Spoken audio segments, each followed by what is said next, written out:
What's up, YouTube? Today we're going to talk about how to respect rocks. It's difficult and it takes a long time to understand how destructive you are to rocks until you destruct a few for yourself. And I know we've all made a few mistakes, like trying to make a candle holder out of a beautiful piece of calcite. And, you know, there's obvious things that we've done that are just really disrespectful.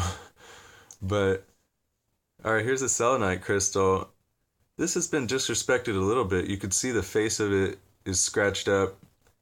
And this is comparable to all the other ones that I had that day.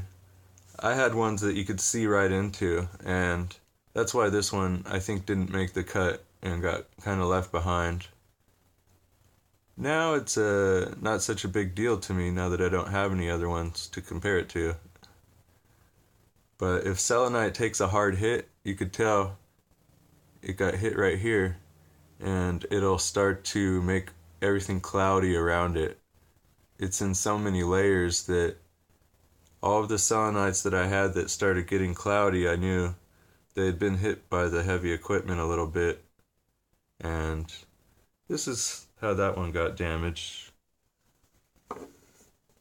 Here's a crystal specimen. It's not damaged, but yesterday my buddy threw it down with all the other rocks, and I thought I'd make a point of it that you can't just throw down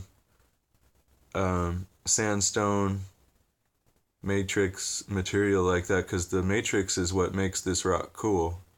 If you start just throwing it into a box with other rocks and you start scraping it up with other harder rocks, it's not going to look as cool anymore.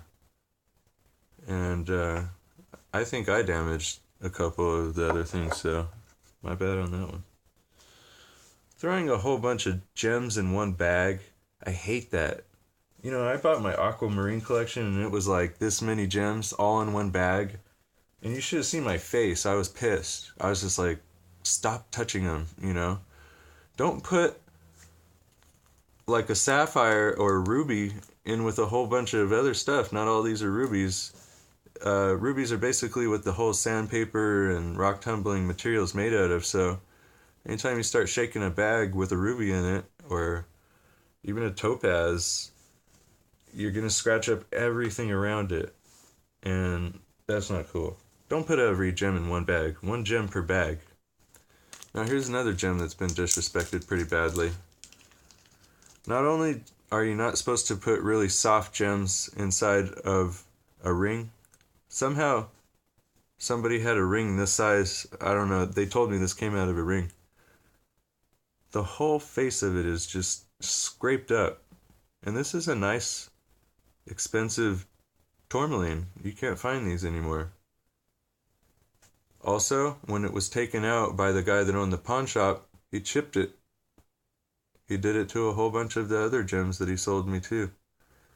He haphazardly took them out, let the prong just crack into the side of it or something. Now we're going to lose a lot of carat weight. This was nearly 12 carats, 11.5.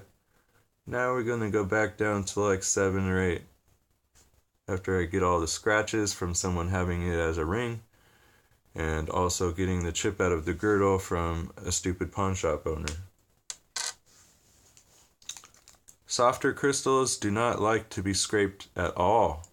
Just like the selenite, this is actually a river rock that hasn't been disrespected yet. Put it in something. If the bag doesn't fit, put it on it anyways. You know, a lot of these gemstones aren't very hard. They vary in range. Just because it's a gemstone doesn't mean it can't be scratched. Trust me, I have a whole box of scratched ones. And it'll piss you off. You'll know all your scratches in and out. You have to recut these stones to get them back in action. Prenites, you don't want to scratch those.